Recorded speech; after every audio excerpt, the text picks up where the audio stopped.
В новогоднюю ночь только в столице Коми на свет появилось 10 малышей. Хорошая статистика также в Воркутинском и Ухтинском роддомах. Всего же за первые дни в республике родились почти 200 детей. Причем мальчиков и девочек примерно одинаковое количество. Виктория Палкина о первенцах 2014-го. В родовом отделении еще стоит елка. Пациентов и врачей радует Дед Мороз. Медики Республиканского перинатального центра ведут свою детскую статистику. За весь прошлый год в этих стенах появилось на свет почти 4000 малышей. За 10 дней 2014-го уже 98.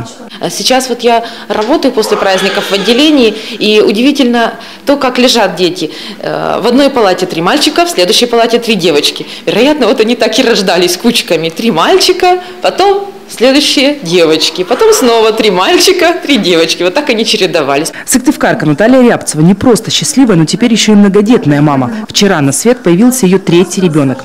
Имя для малышки еще не придумали. Все решится на семейном совете. Пока же просто хочется домой, говорит женщина. Все равно родные стены – это родные стены. Очень хочется домой.